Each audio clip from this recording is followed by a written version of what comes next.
Tayo siya at nagagalit siya. Sabi ni Senator Loren Legarda, bakit pinepuwersa nyo kaming mga senador, aprubahan niya mga ini-insert ngayon, ngayong BICAM na ito. When in fact, ang budget ng Pilipinas, National Expenditure Program, ay pinag-aaralan buong taon. Kada opisina ng gobyerno nagsasubmit ng kanilang requested budget sa first quarter. Sa second quarter, titingnan ng DBM kung ginastos nyo ba ng ayos yung budget nyo last year, kung worthy ba kayo dagdagan ng budget. At pagpunta sa Kongreso ng August, ng third quarter at fourth quarter, bubusisiin naman kung may mga anomalya yung mga ahensya ng gobyerno. During that time also, I was instructed to provide intelligence information for President Duterte's Oplan Double Barrel. Nandiyan si Chief PNP Bato, graduate ng Philippine Military Academy, at napakadaming graduate ng Philippine National Police Academy, FBI Academy sa US. Ikaw ang inutusan ng presidente mag-lead sa intelligence information? Putang ina talaga, mapapamura ka talaga. Tawagan si sabihan ganon. Hindi naghahawak ng cellphone yan dahil matanda na si Pangulong Duterte, nakakatamad mag-type. Inuutos lang yan. Para sabihin mo, nag-deliver ka ng 1 bilyon, tapos tinawagan ka ni Pangulong Duterte kung okay na yung delivery, putang ina mo. Lastly, masabi ko sa'yo, Mr. Madriaga, ang dami mong kaso ng kidnapping for ransom, kaya ka nakakulong. Yung dinedeklara mo na San Sebastian Law ka, ano ngayon? Grade 6 lang si Vice President nung nandun ka. 12 years old.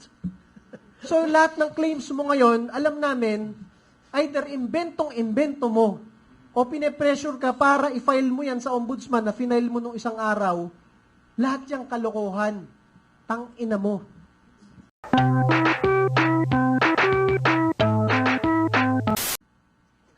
Good morning po. Para makita ng ating mga kababayan kung ano yung pinag-uusapang BICAM ngayon, bigyan ko kayo ng isang halimbawa. Noong isang taon, ang inyong Duterte Youth Party List, siya lang ang kaisa-isang nagtanggol kay Pangulong Rodrigo Duterte sa Quadcom sa Kongreso. Meron kayong 300 na kongresista sa Pilipinas. At si Pangulong Duterte ay kinwestiyon ng 14 na oras sa Quadcom. Isa lang doon, pinagtanggol si Pangulong Rodrigo Duterte last November. At after nun, nung pagdating ng Disyembre, tinext kami ng DBM, Kong, tinanggalan po kayo ng 2025 budget through BICAM. Pasensya na po. Ganon kahalaga yung BICAM na nangyayari ngayon. Kung ang budget ng Pilipinas ay pinag-uusapan araw-araw sa loob ng kalahating taon, pagpunta sa BICAM, pwede kang biglang dagdagan o tanggalan ng budget, yun ang hindi alam ng mga Pilipino. Isipin ninyo, di ba? Mula pagkatapos ng SONA ng July, August, nagre-report na yung mga departamento at lahat ng opisina ng gobyerno at pinag-uusapan na kung ano ang kailangang budget ng lahat ng opisina ng gobyerno. Pero pagdating ng 2 linggo ng BICAM, pwede nilang biglang tanggalin bigla ang budget ninyo. Kaya napaka-importante ng ginagawa ng mga Pilipino ngayon na binabantayan yung BICAM. So kung ang Duterte Youth Party List na ibinoto ng halos 2.5 million na Pilipino, pinakamalaking boto ng mga OFWs buong mundo, pinakamalaking boto ng mga pulis at sundalo at tropa ng gobyerno, ay kayang tanggalan ng budget ng gobyerno ng Pilipinas. Paano naman yung mga todo sipsep sa administrasyon at pinagtatanggol ang mga kabaloktotan ng gobyerno? Siyempre, ma-assume ninyo, kung tayo na nagsasalita ng matapang ay tinatanggalan ng budget, yung mga sumisipsip naman ay dinadagdagan ng budget. Hindi lang milyon, kung hindi bilyon. Kaya dapat panoorin ninyo ang nangyayaring labanan ngayon sa BICAM. Dahil ang nangyayari dyan, yung Senado, tinatangka niyang pahintuin yung mga nangyayaring insertion. Kaya lang, yung ibang kongresista, binubulungan yung senador, boss, dagdagan namin kayo ng bilyon, pumayag lang kayo. Kaya dapat bantayan ninyo. And masabi ko pa sa inyo, maliban dyan, tinanggalan na tayo ng budget ng 2025. Pagkatapos nating manalo, nang hindi man lang tayo bumibili kahit isang boto, kahit wala tayong coordinator sa buong mundo, tayo ang ibinoto ng mga OFW sa iba't ibang bansa, kahit saan ka pumunta. Nanalo tayo ng 3 pwesto sa Kongreso, tayo lang ang kaisa-isang opisina sa Kongreso na nagbabalik ng death penalty para sa mga plunderer at ghost projects. Tayo pa ang hindi pinaupo sa Kongreso, kaya magagalit ka ng todo eh. Nanalo na nga tayo dahil nagagalit ang milyong-milyong Pilipino. Yung demokrasyang iyon tinanggal pa sa atin. Dati pera lang ang ninanakaw, ngayon pati boto. Kaya masabi ko sa inyo, ngayong mga panahon na ito, parang pati Pasko ninanakaw sa mga Pilipino. Sino ang magsasabi na 500 pesos sapat na sa Noche Buena ng isang pamilyang Pilipino? Bumili ka ng lechong manok, 300 to 400 pesos. Bumili ka ng konting pangkanin, tapos na yung 500 pesos, yun na yun. Kahit anong explanation sa atin, alam ng milyong-milyong Pilipino na hindi sapat yan. Maliban dyan sa ipinipilit na 500 pesos lang ay kasya na sa isang magandang Noche Buena, ang ibinabayad nating tax na napakarami. Lahat tayo nagtatrabaho, bago mo makuha ang sweldo, may income tax ka. Pagpunta mo sa 7-Eleven o sa tindahan, may value-added tax pa. Pag wala kang trabaho, kailangan mo ibenta ang ari-arian ninyo, may capital gains tax pa. Pag hindi nyo ibebenta, magbabayad pa rin kayo ng amilyar, real estate tax pa. Pag hindi ka na nakatrabaho, wala ka nang ibebenta, ilalagay mo na lang sa bangko, pati yung pera ngayon sa bangko, may tax pa. Sa napakaraming tax dito sa mahirap na bansang ito, bakit hindi umuunlad at dumadami ang magagandang proyekto para sa lipunang Pilipino? Ito ay dahil yung ating tax, almost 1/3 niyan, ay nananakaw na ng sarili nating gobyerno. Kaya kahit yung mga foreign assistance, hindi na nagbibigay ang mga iba't ibang bansa. Ang foreign direct investment, mga gusto mag-invest dito na negosyante, ayaw na rin. Yan na nangyayari sa ating bansa. Ang piso bumaksak, ang PSE Stock Exchange bumaksak, at sinasabi sa atin araw-araw, napakaganda ng bansang Pilipinas. Nag-resign na ang speaker, nag-resign na ang Senate President, nag-resign na ang APRO Chair, nag-resign na ang Executive Secretary, nag-resign na ang DBM. Ang sinasabi, napakadaming reforma sa pangunguna ng Pangulong Bongbong Marcos. It is under his watch, kaya nangyari lahat yan. Kahit napakalaki ng kanyang confidential fund to investigate lahat ng anomalya sa gobyerno, hindi niya alam kung ano nangyayari sa ating bansa. Kaya ang masabi ko lang po sa inyo, bantayan natin ang todo at nagpapasalamat tayo sa inyo, mga kasama natin sa social media at sa media, dahil kung wala kayo, mag-iiyakan na lang ang milyong-milyong Pilipino sa hirap na dinadanas ng bansang ito. At mamaya idagdag ko pa yung isang nagpapakilalang aide ni Vice President Sara Duterte, isang abnormal na tao. Anong pangalan, boss? Ramil Madriaga, na hindi man lang kilala ng mga taga-PSG. Siya daw ang nagtayo ng VP PSG. Hindi rin kilala ng mga Duterte sa Davao. Nagpapakilala siya ang most trusted man sa Davao. Kung di ba naman talaga baliw. Mamaya po, i-discuss ko po sa inyo. Maraming salamat po. Siguro po, sir, regarding dito sa BICAM, napanood ko yung statement ni Senator Loren Legarda yesterday. Kasi nakatayo siya at nagagalit siya. Sabi ni Senator Loren Legarda, bakit pinepuwersa nyo kaming mga senador, aprubahan yung mga ini-insert ngayon, ngayong BICAM na ito? When in fact, ang budget ng Pilipinas, National Expenditure Program, ay pinag-aaralan buong taon. Kada opisina ng gobyerno nagsasubmit ng kanilang requested budget sa first quarter. Sa second quarter, titingnan ng DBM kung ginastos nyo ba ng ayos yung budget nyo last year, kung worthy ba kayo dagdagan ng budget. At pagpunta sa Kongreso ng August, ng third quarter at fourth quarter, bubusisiin naman kung may mga anomalya yung mga ahensya ng gobyerno para masabi ng mga taga-legislature na hindi dapat kayo dagdagan ng budget. Napaka masusing paraan yung budget system, 1 taon. Kaya sinasabi ni Senator Loren Legarda kahapon, bakit pinipuwersa nyo kaming magsingit ng budget dito sa BICAM ngayong 2 linggong ito? When in fact, ang BICAM, kaya ka lang nagkakaroon ng Bicameral Conference Committee para yung pinasang budget bill ng House at budget bill ng Senado, titingnan mo lang kung ano yung magkakaiba ng konti doon. Hindi mo pwedeng, kunyari, nag-rekomenda ng 2 piso si Congressman Topacio, tapos yung kasama natin, Senator Calilong, 3 piso yung sa kanya para sa isang departamento, titingnan lang kung paano magko-connect yung dalawa. Hindi pwedeng habang nag-uusap ng 2 piso to at 3 piso to, biglang under the table may sumingit na 1 billion kung saan. Yun ang purpose ng BICAM para lang i-check yung provisions ng 2 bill, ng Senate bill at House bill, kung ano yung mga hindi magkakatugma doon. Kaya lang ang nangyayari nga, habang nagdidiskusyon, ang daming nasisingit, hindi lang madami. Bilyon-bilyon, daang bilyon. Kaya nga po, ngayon ginawa nilang online yung BICAM. Dati, di mo alam kung ano nangyayari sa BICAM eh. Kahit mga kongresistang hindi kasali sa BICAM, alam ni Kong Jing Parasyan, bigla na lang napasa yung budget, di alam yung pinag-usapan doon sa BICAM. Ngayon, online. Kaya nakikita nyo, nag-aaway ng konti yung mga senador at kongresista. Nakita nyo, Senator Loren Legarda, tumayo doon kahapon. Kaya lang, kailangan nyo pa rin bantayan. Dahil baka magkaroon ng horse trading dyan.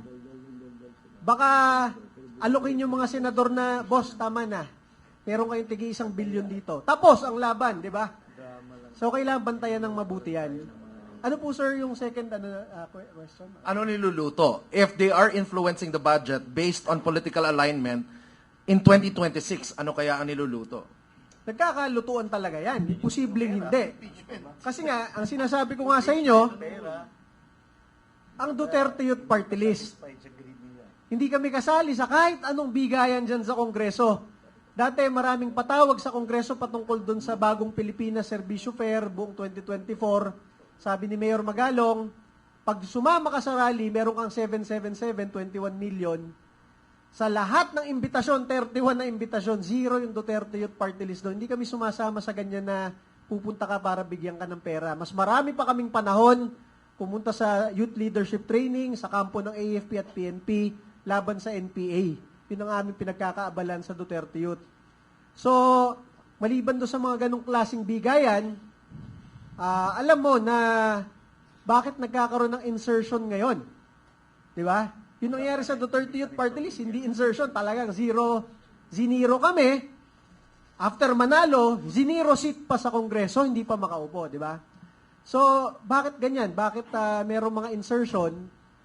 Ang sabi ng aking mga kasama dito, sila naman ang sanay na, dating Congressman na Jing Paras, yan nga, dahil sa February, magkakaroon ng panibagong impeachment. At paano mo mayayaya yung mga kongresista na yung iba doon, di naman talaga nagsasalita para sa taong bayan, tahimik lang, di aalokin mo ng mas malaking budget. Normally, sa experience sa House, gagawin nilang FLR yan for later release. Kasi binigyan ka na ng insertion ngayong January, hindi muna nila i-release yan. Unless hindi ka pumirma sa February impeachment. O, ganyan nangyayari dyan. Boss, isingit ko lang bago ko makalimutan yung sinasabi kong isang punto ko dun sa ano. Hindi kasi ako makatulog ng 3 araw dito sa Ramil Madriaga na to Nabibwisit talaga ako. Hindi pa naman ako nakainom ng losartan. Pero partner magsingit ko lang, mabigat dinalaw ni Delima. Dinalaw pa ni Delima. Oo. Kaya hindi na daw Jonel, Ramil. Ito, banggitin ko lang po ng mabilis sa inyo Kami sa Duterte Youth Party List, more than 10 years na namin kasama si Mayor Sara Duterte, Mayor Rodrigo Duterte, Vice President Sara Duterte, Pangulong Rodrigo Duterte. pag kami napunta sa Davao o sa Malacanang o sa mga opisina nila, normally, kami, hindi agad namin kilala yung mga abogado doon, mga politiko, pero kilala kami. Yusek Cardema, Congresswoman Cardema, binabati kami. Pero, pagpatungkol sa Armed Forces of the Philippines at Philippine National Police, mga PSG, VP PSG, mga nakadetail sa Malacanang sa Davao, kilala namin karamihan yan. Kasi pag napunta kami doon, sasaludo pa yan. Sir, kamusta po? Idol po namin kayo, laban lang po sa NPA. Kasi nga, kami lumalaban sa Kongreso, laban sa NPA. Kaya karamihan ng mga security detail ng Pangulo sa PSG at ni Vice President Sara Duterte sa VP PSG, kahit nung mayor pa siya sa Davao City, kilala namin karamihan yan. Yung Duterte Youth Party List, yung 3 congressman na dapat nakaupo ngayon, isa nag-aral sa PNPA, isa nag-aral sa PMA, yung isa taga-UP, parte ng AFP Reserve. Talagang pro-military government troops kami. Hindi namin kilala yung Rodel Madriaga na yan, na bigla na lang, Ramil ba? Ramil Madriaga na yan, na bigla na lang lumabas. Tinawagan agad namin yung mga members ng Duterte family. Sabi, parang hindi rin namin kilala yan eh. Kahit yung mga security, mga dating PSG commander, Yusek, hindi namin kilala yan. Dininay sir eh. So, pinasa namin yung statement niya, yung affidavit. Diba? I am Ramil Madriaga. I took up the College of Law from 91 to 95 at San Sebastian. Doon pa lang, I took up the College of Law. Sabi ko, ano to? I graduated but did not pass the bar. I work in NSC, National Security Council, and ISAF from 2001 to 2015. Doon pa lang ma-realize nyo kung taga-military kayo o familiar kayo sa military at police. Paano nangyari na nagtatrabaho ka sa National Security Council, tapos nagtatrabaho ka pa sa Intelligence Service Armed Forces of the Philippines? Eh, hindi ka nga parte ng AFP eh. Wala siyang ranggo sa armed forces kahit private o corporal. Wala siyang ranggo sa PNP kahit patrolman. Hindi siya parte ng mga tropa ng gobyerno, pero sinasabi niya nagtatrabaho siya sa Armed Forces of the Philippines at sa NSC. Pangalawa, I work in the NSC NBI from 2018 to 2020. Paano nangyari nagtatrabaho ka sa National Security Council, tapos nagtatrabaho ka rin sa NBI under ng DOJ doon sa 2 taon na yon? Anybody na familiar sa government service, alam nyo na agad sinungaling eh. Pangatlo, from 2018 to 2021, I work in the NSC, National Security Council, PSG, Presidential Security Group, and GHQ, General Headquarters. Ano yun? Eh yun rin yung same date nung nagtatrabaho ko sa NBI. So nagtatrabaho siya sa 4 na ahensya ng gobyerno, imposible yun. When you work in the PSG, separate unit ka na ng armed forces. Kasi pag nagkaroon ng kaguluhan sa bansa, nakadepensa lang kayo sa Pangulo. So yung sinasabi niya, nagtatrabaho siya sa PSG, sa GHQ, sa Camp Aguinaldo, sa NSC, sa Viluna, at sa NBI, sa Maynila, sabay-sabay, dun pa lang makita nun niya na abnormal tong tao na to. Talagang ma-high blood ka sa pangatlo, at the start of the 2016 election campaign, then Congressman Roy Logoles introduced me to the Duterte family to provide political and security advice. Pare, mapapainom talaga ako ng losartan eh. Una, si Congressman Roy Logoles, yung binanggit niya, patay na, kaya hindi mo ma-verify kay Roy Logoles. Pero nagsalita si Malu Tiquia, Chief of Staff ni Roy Logoles, hindi rin daw niya kilala yan. Dun pa lang, di ba? Pangalawa, inirekomenda ka nung patay na congressman sa Duterte family para ikaw ang mag-provide ng political and security advice kay Mayor Duterte. Pare, veteran politicians yung mga Duterte. Ang tatay ni Pangulong Duterte, gobernador na, 1950s, 1960s. Cabinet secretary na, 1970s. Ang anak, mayor, long-term, naging congressman, naging presidente pa. Tapos, ikaw ang magbibigay ng political advice dito sa political family na ito. Tapos sinasabi mo dito, ikaw rin ang pinagbibigay ng security advice. Sa dami ng general ng Armed Forces of the Philippines na na-assign sa Task Force Davao, ikaw na walang ranggo sa AFP o PNP, ikaw ang magbibigay ng military advice.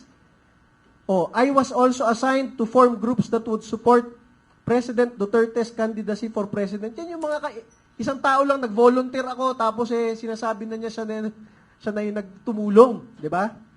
When Duterte was elected president, he ordered me to serve as counterintelligence agent for the National Security Council. Talaga namang Police, kontrolado mo kung may baseball bat ka nga naman talaga, mapapalo mo sa ngipin at sa pagmumukha niya to eh. Nung naging presidente si Duterte, inutusan ka? Masabi ko sa inyo, ang presidente ng Pilipinas, napakaraming sekretary, napakaraming undersecretary, napakaraming assistant secretary, at napakaraming general sa Armed Forces at sa PNP. Maliban pa sa napakaraming opisyal galing PMA at PNPA, ikaw na walang ranggo sa AFP at PNP, ikaw ang inutusan for counterintelligence. Putang ina. Pangatlo, basahin ko lang kasi baka makalimutan ko. During that time also, I was instructed to provide intelligence information for President Duterte's Oplan Double Barrel. Nandiyan si Chief PNP Bato, graduate ng Philippine Military Academy at napakadaming graduate ng Philippine National Police Academy, FBI Academy sa US. Ikaw ang inutusan ng presidente mag-lead sa intelligence information? Putang ina talaga, mapapamura ka talaga. Pangatlo, sometime in 2018, I was formally assigned by President Duterte to work for the Presidential Security Group.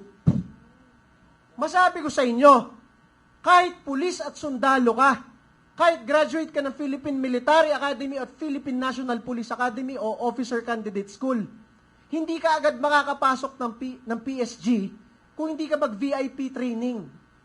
Sa PSG mismo. Wala dyan yung mag-outsource sila na, ayun, pwede yung nagtitinda, mukha kasi nagtitinda ng ano to sa kanto eh. Ito, pwede na tong PSG. Paano mangyari yun? Di ba?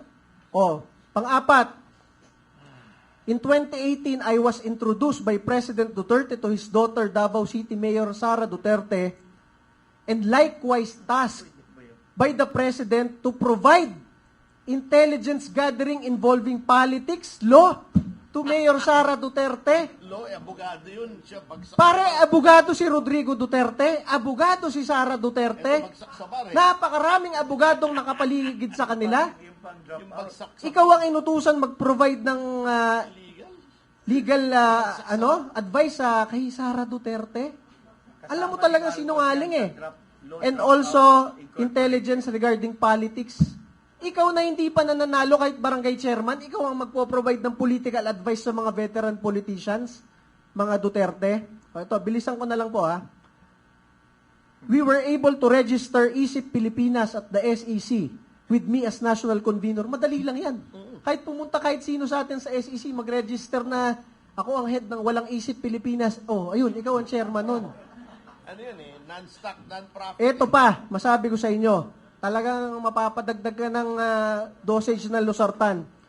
When Mayor Sara Duterte won as Vice President, I was tasked to form the Vice Presidential Security and Protection Group. Walang nga. Sa dami-dami ng general ng Armed Forces at PNP at mga opisyal na nakapaligid sa kanila galing PMA at PNPA, ikaw na walang ranggo, ikaw ang pinag-form ng Vice Presidential Security Group. Pare, kahit colonel ako, kahit general tong mga katabi ko, hindi kami makakapag-form ng isang unit ng Armed Forces kung hindi kami inutusan ng DND. And that is the truth. Si Secretary Lorenzana noon at si AFP Chief of Staff Centino ang nag-form ng Vice Presidential Security Group para pag alis nila, merong separate unit na magpoprotekta sa Vice President. Hindi ikaw, Mr. Madriaga, ang nag-form ng VP Security Group. Ito po, last na. Colonel Nolasco, who was the head of the Presidential Security Group Training School, was my student. Yung head ng PSG school, estudyante mo, saan mo estudyante? Siya na nga ang head ng school. I was introduced, I recommended Colonel Raymond Lachica to head the VP PSG. Kahit nga general ka, magrekomenda ka, hindi ka basta papansinin agad ng PSG eh. Sino ka para mag-recommend? O ito, tapusin ko na dahil ang daming kalokohan dito. O, around December 2022 at around 1:30 p.m., I stayed with Colonel Nolasco and Colonel Lachica when vehicles with 4 duffel bags of money arrived. Alam mo yung oras, 1:30, pero hindi mo alam yung araw. At around December 2022, 1:30 p.m. Ano yun? Yung buwan alam mo, pero yung araw hindi mo tanda. O, ito po. During my meeting with Attorney Mans Carpio, I was tasked to pick up money and everything. Masabi ko sa inyo, for the longest time since Vice Mayor si Sara Duterte, Mayor at Vice President, hindi nagsasama ng staff member si Attorney Mans Carpio at si VP Sara para walang conflict of interest. Private sector lang si Attorney Mans and si VP Sara kahit Vice Mayor pa lang, iba yung staff niya. Kaya kung sinasabi mo, pinagkakatiwalaan ka ng Pangulong Duterte, tapos staff ka ni Sara Duterte, inuutusan ka ng asawa, definitely alam sa Davao at sa Malacanang na hindi totoo yun. Lastly, ito na lang ang sabihin ko sa inyo.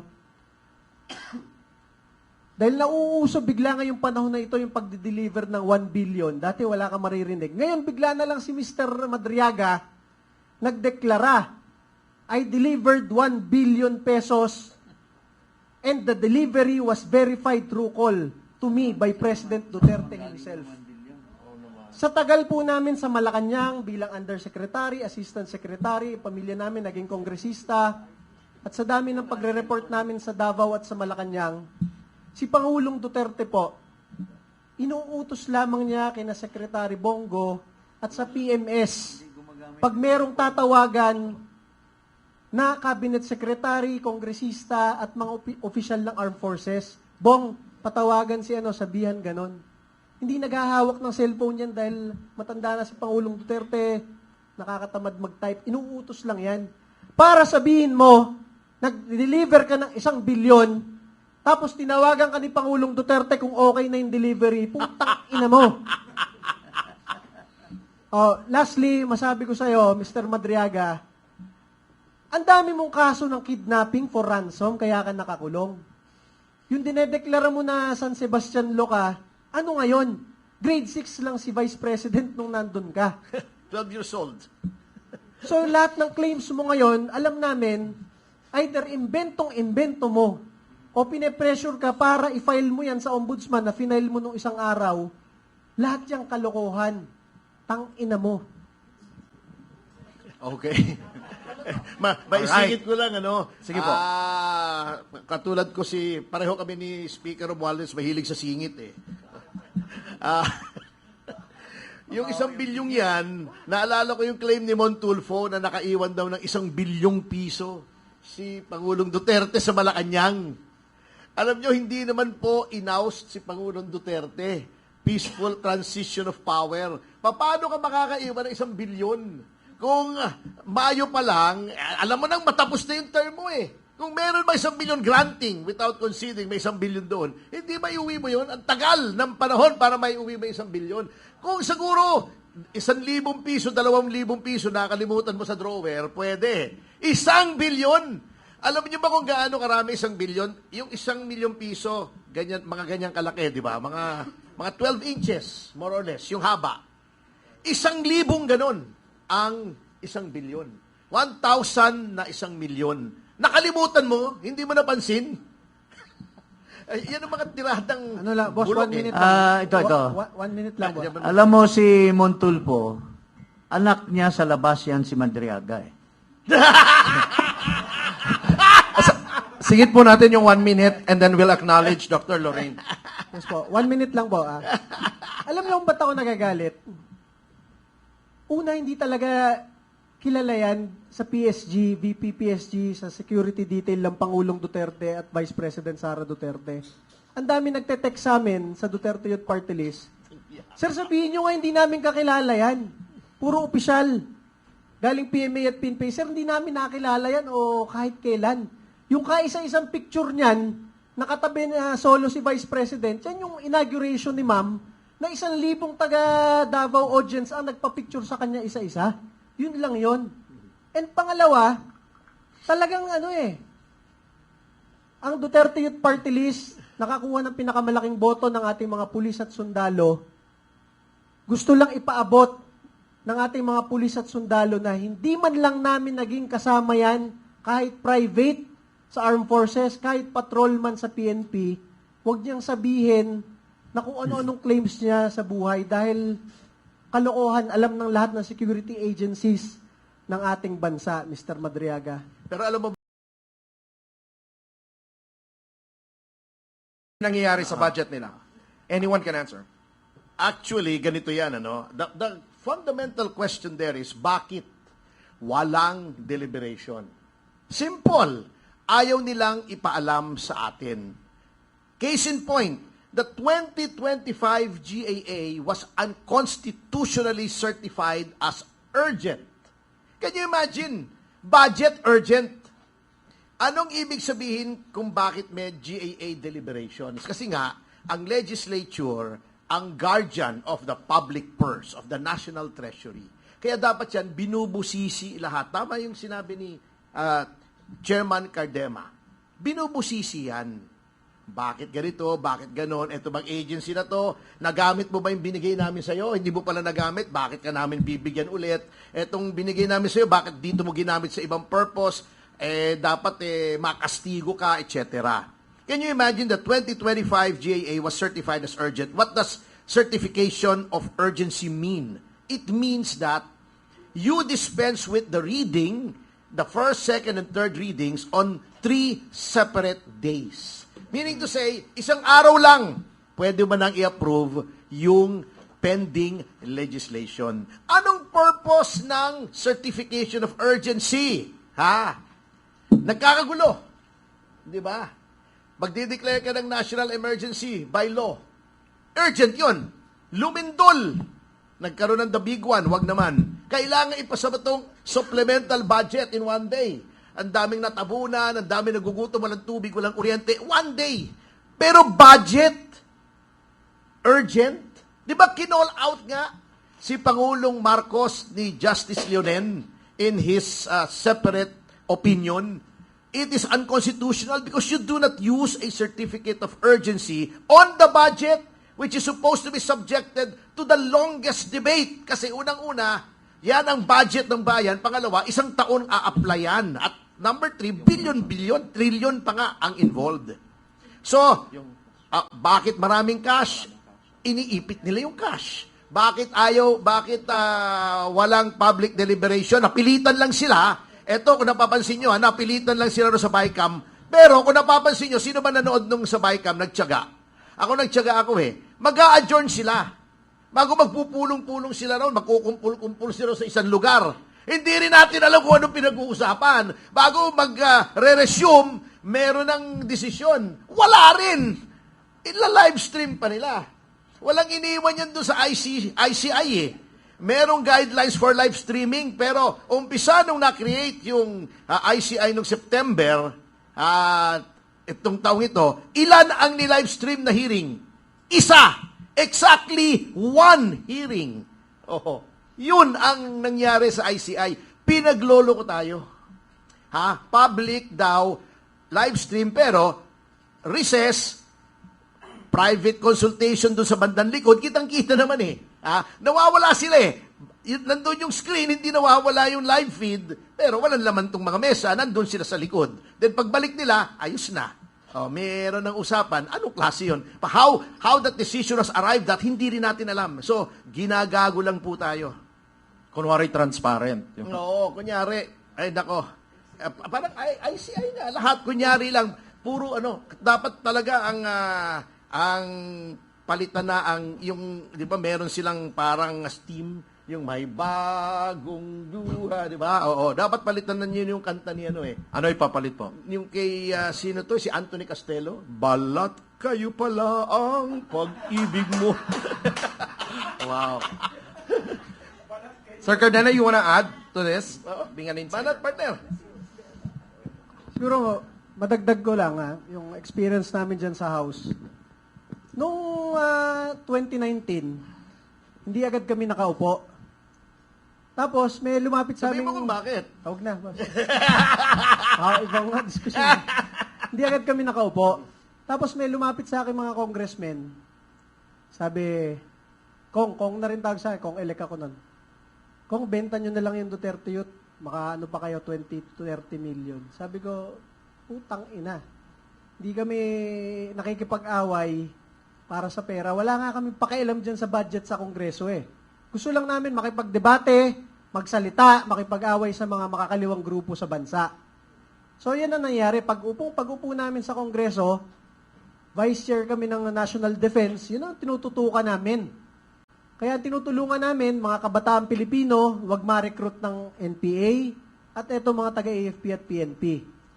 Tapos, ang House Bill ng Duterte Youth Party List noong unang term namin, yung pagbabalik ng Anti-Subversion Law, Anti-CPP-NPA Act, na kapag ikaw nagtatransact, nangungulekta ng revolutionary taxes and everything, lahat kayo. O ikaw, politiko na nagbibigay ng pera sa mga makakaliwang grupo sa NPA, kasali ka rin. Mga ganyan. Kinakausap na naman kami ng mga ibang kongresista. Kong, pasensya na, hindi kami makapirma dyan eh. Sayang yung mga butanteng mga makakaliwa sa probinsya, marami yon. May ganon. Meron naman. Ronald, okay yan. Kaya lang di kami makasuporta kasi magrarally itong mga makakaliwa sa probinsya namin eh. Sabi ko sa mga kongresista, medyo radical kasi kami sa kongreso.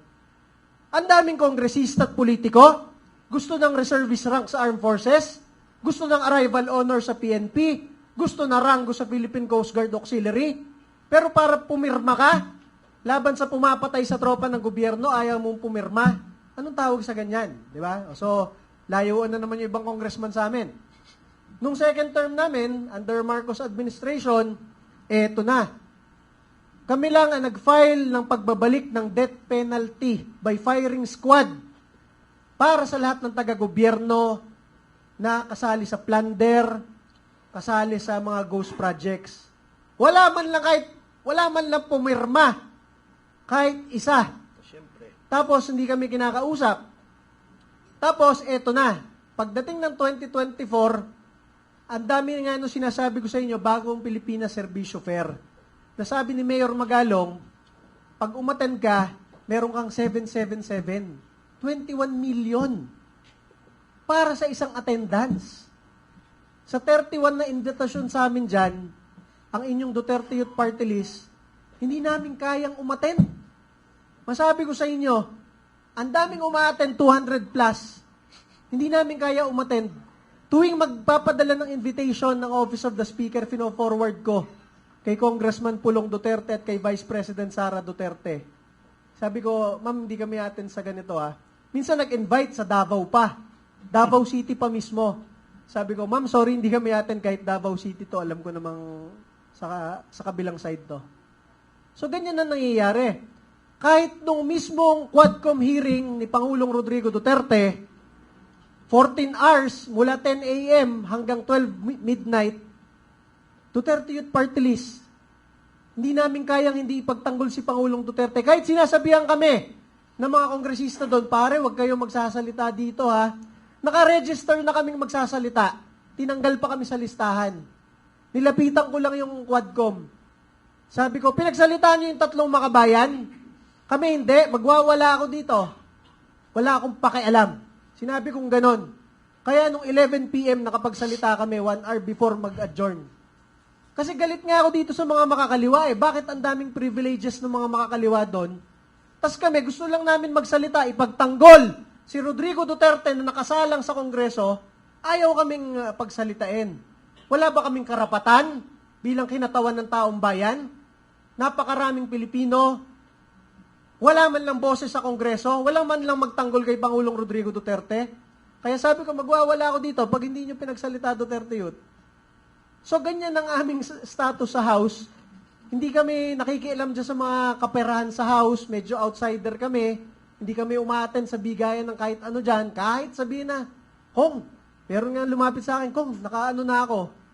300 million na. Meron isa, naka 600 million, nakaka-attend lang. Duterte Youth Party List ninyo, masabi ko sa inyo, kahit piso, wala.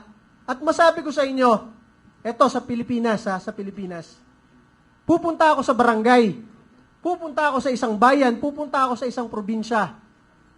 Tapos ang sasabihin ng mga politikong kausap ko, pare, mag-e-eleksyon na dito, 500, 1,000 ang bayad sa kada botante. Kailangan nyo yan para manalo. Tangina ako, iinom na naman ako ng losartan. Yung losartan sa high blood yun, boss. Ganun ba? Sabi ko, tangina. Bakit ganito yung mga sinasabi sa akin ng mga barangay chairman, mayor, gobernador na pinupuntahan namin? Dito na lang daw mag-invest sa probinsya nila. Akala ko pag sinabi mag-invest, magdala ng mga foreigner o mga negosyante para mag-invest ng negosyo. Ibig sabihin pala, mag-invest yung party list nyo dito na kayo bumili ng boto. Putang ina.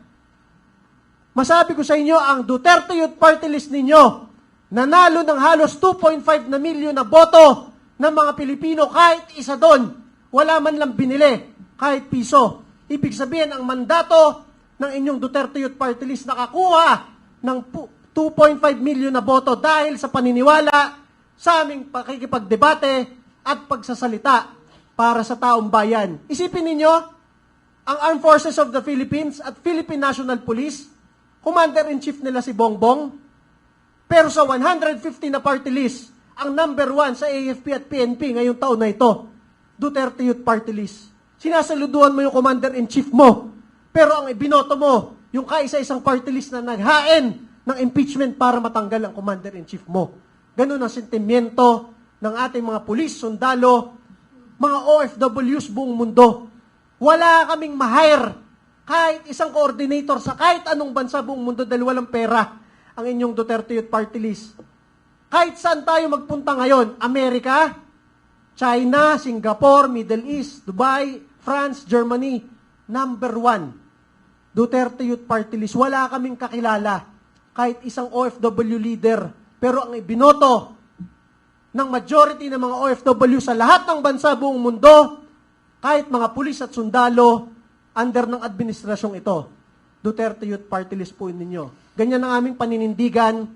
At ngayon po, final natin sa Supreme Court, yung aming kaso laban sa COMELEC.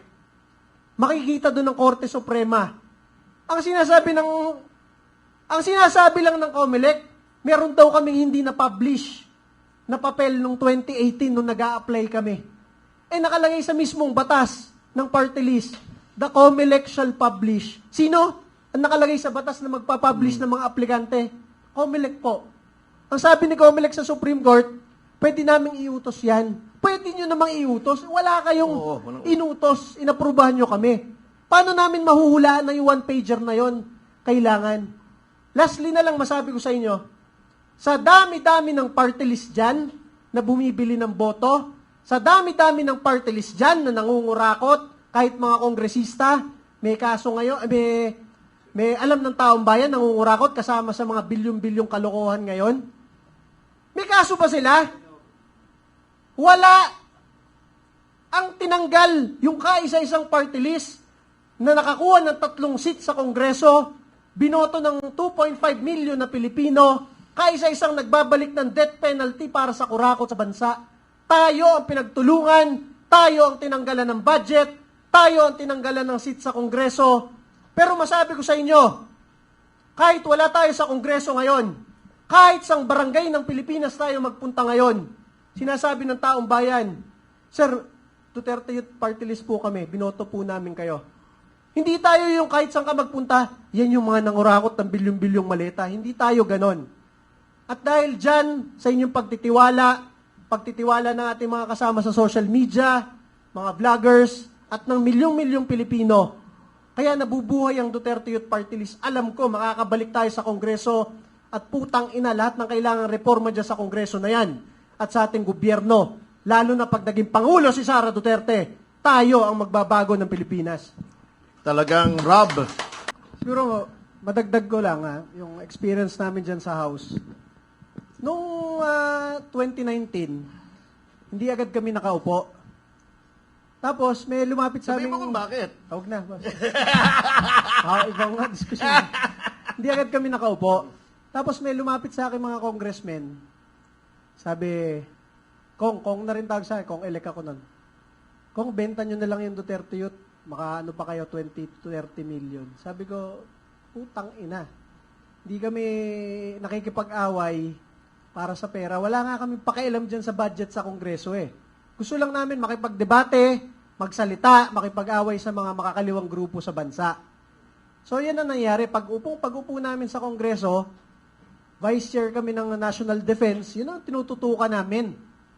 Kaya tinutulungan namin, mga kabataang Pilipino, wag ma-recruit ng NPA at eto mga taga-AFP at PNP.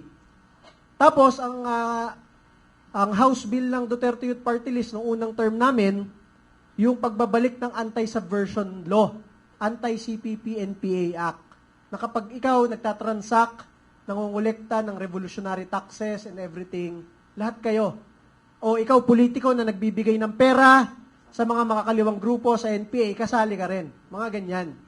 Kinakausap na naman kami ng mga ibang kongresista. Kong, pasensya na, hindi kami makapirma dyan eh. Sayang yung mga butanteng mga makakaliwa sa probinsya, marami yon. May ganon. Meron naman. Ronald, okay yan. Kaya lang di kami makasuporta kasi magrarally itong mga makakaliwa sa probinsya namin eh. Sabi ko sa mga kongresista, medyo radical kasi kami sa kongreso. Ang daming kongresista at politiko, gusto ng reservist rank sa armed forces, gusto ng arrival honor sa PNP, gusto na rango sa Philippine Coast Guard Auxiliary, pero para pumirma ka, laban sa pumapatay sa tropa ng gobyerno, ayaw mong pumirma.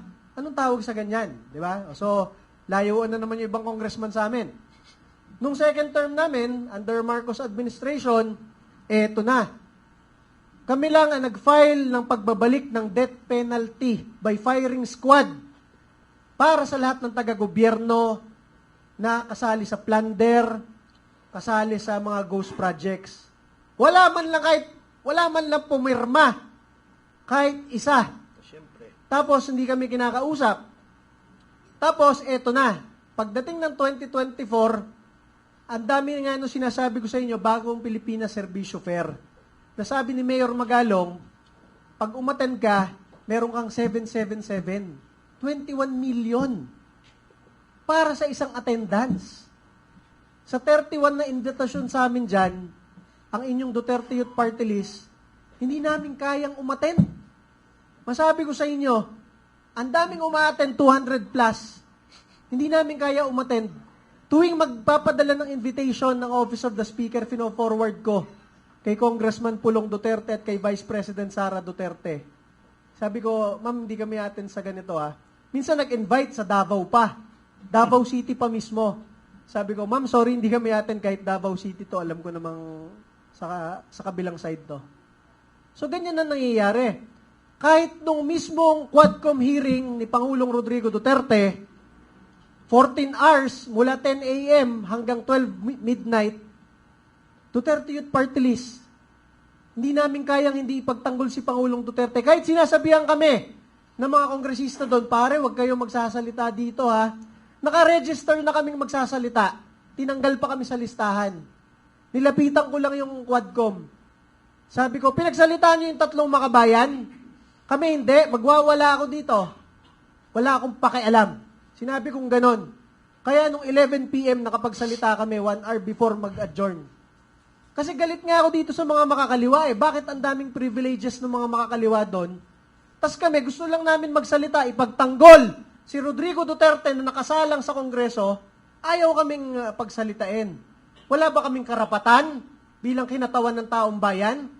Napakaraming Pilipino, wala man lang boses sa Kongreso, wala man lang magtanggol kay Pangulong Rodrigo Duterte. Kaya sabi ko, magwawala ako dito pag hindi nyo pinagsalita Duterte Youth. So, ganyan ang aming status sa House. Hindi kami nakikialam dyan sa mga kaperahan sa House. Medyo outsider kami. Hindi kami umaten sa bigayan ng kahit ano dyan. Kahit sabihin na, Kong, meron nga lumapit sa akin, Kong, nakaano na ako. 300 million na. Meron isa, naka 600 million, nakaka-attend lang. Duterte Youth Party List ninyo, masabi ko sa inyo, kahit piso, wala. At masabi ko sa inyo, eto sa Pilipinas, sa Pilipinas, pupunta ako sa barangay, pupunta ako sa isang bayan, pupunta ako sa isang probinsya. Tapos ang sasabihin ng mga politikong kausap ko, pare, mag-e-eleksyon na dito, 500, 1,000 ang bayad sa kada botante. Kailangan nyo yan para manalo. Tangina ako, iinom na naman ako ng losartan. Yung losartan sa high blood yun, boss. Ganun ba? Sabi ko, ina. Bakit ganito yung mga sinasabi sa akin ng mga barangay chairman, mayor, gobernador na pinupuntahan namin? Dito na lang daw mag-invest sa probinsya nila.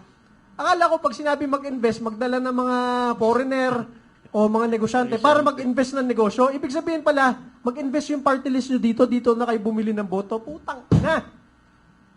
Masabi ko sa inyo, ang Duterte Youth Party List ninyo, nanalo ng halos 2.5 na milyon na boto ng mga Pilipino, kahit isa doon, wala man lang binili, kahit piso. Ibig sabihin, ang mandato ng inyong Duterte Youth Party List nakakuha ng 2.5 milyon na boto dahil sa paniniwala sa aming pakikipagdebate at pagsasalita para sa taong bayan. Isipin ninyo, ang Armed Forces of the Philippines at Philippine National Police, Commander-in-Chief nila si Bongbong, pero sa 150 na party list, ang number 1 sa AFP at PNP ngayong taon na ito, Duterte Youth Party List. Sinasaluduhan mo yung Commander-in-Chief mo, pero ang ibinoto mo, yung kaisa-isang party list na naghain ng impeachment para matanggal ang Commander-in-Chief mo. Ganun ang sentimiento ng ating mga pulis, sundalo, mga OFWs buong mundo. Wala kaming ma-hire kahit isang coordinator sa kahit anong bansa buong mundo dahil walang pera ang inyong Duterte Youth Party List. Kahit saan tayo magpunta ngayon, Amerika, China, Singapore, Middle East, Dubai, France, Germany, number 1, Duterte Youth Party List. Wala kaming kakilala kahit isang OFW leader. Pero ang ibinoto ng majority ng mga OFW sa lahat ng bansa buong mundo, kahit mga pulis at sundalo, under ng administrasyong ito, Duterte Youth Party List po ninyo. Ganyan ang aming paninindigan. At ngayon po, final natin sa Supreme Court yung aming kaso laban sa COMELEC. Makikita doon ng Korte Suprema. Ang sinasabi lang ng COMELEC, meron daw kaming hindi na-publish na papel nung 2018 nung nag-a-apply kami. Nakalagay sa mismong batas ng party list, the COMELEC shall publish. Sino? Ang nakalagay sa batas na magpapublish ng mga aplikante, COMELEC po.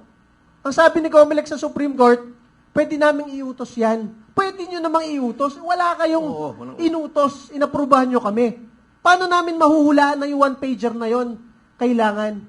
Lastly na lang masabi ko sa inyo, sa dami-dami ng party list dyan na bumibili ng boto, sa dami-dami ng party list dyan na nangungurakot, kahit mga kongresista, may kaso ngayon, may alam ng taong bayan, nangungurakot kasama sa mga bilyong-bilyong kalokohan ngayon.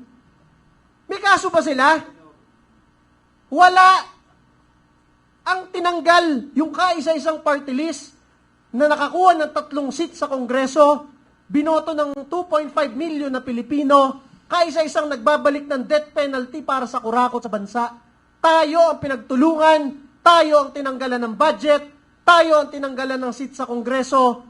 Pero masabi ko sa inyo, kahit wala tayo sa Kongreso ngayon, kahit sang barangay ng Pilipinas tayo magpunta ngayon, sinasabi ng taong bayan, Sir, Duterte Youth Party List po kami, binoto po namin kayo.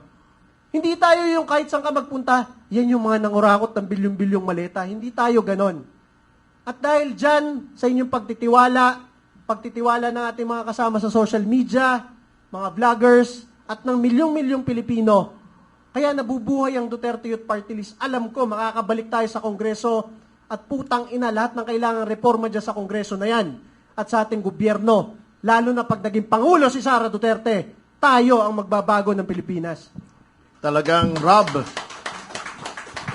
ako talaga nanghihinayang na si Yusek Cardema ay tinanggalan ng buto